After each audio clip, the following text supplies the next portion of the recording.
Hey there guys, my name is Brandon Wyatt. If you're watching this video, it's because you're probably interested in taking your business and your game kind of to the next level when it comes to marketing, specifically through social media.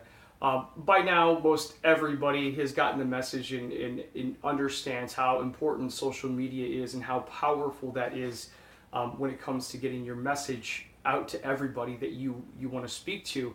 But really, that next iteration, that 1.2 change in where things are going, is really an outsourcing model to business professionals that really understand what's called optimization. And that's how do you get the right message in front of the right people as opposed to just putting it out on Facebook and then just scattering it to the world.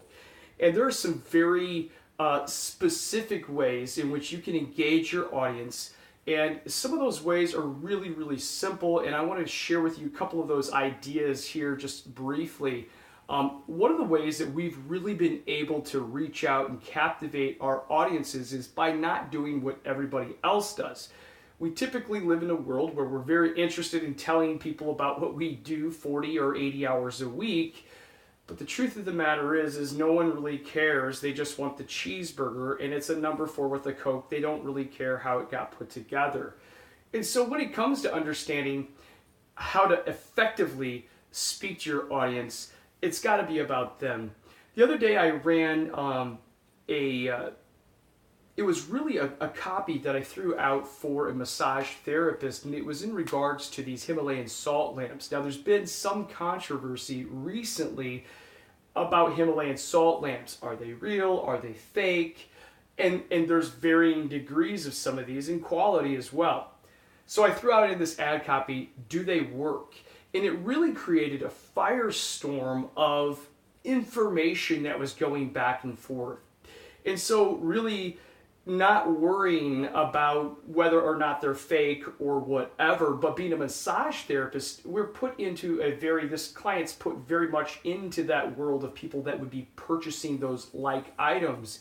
And so really by kind of having somewhat of a controversial conversation, it got over 60 comments and took on a life of its own.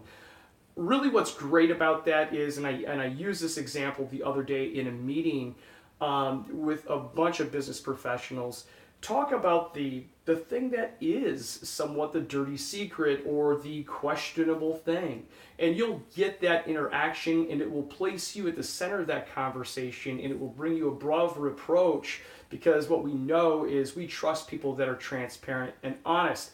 And so if you're going to tell me the worst part of your business that I already know, but you're going to be maybe more honest than the other guy, I'm probably going to have a tendency to trust you more. And so I think that was really the takeaway that day for me, is really understanding the power of putting yourself in the middle of that conversation and leaning into the things that might seem somewhat controversial, or sometimes even as a salesperson, some of the things that we want to steer clear of. You know, those dirty little secrets. My markup is 5,000%. And, you know, if I get caught, it's going to be the last Himalayan salt lamp I ever sell. And so the takeaway here is this: be transparent, because we trust people that are transparent. We understand their motives. And if you have any questions when it comes to social media, feel free to reach out to me. I hope this little tidbit's been helpful to everybody. Thanks, guys.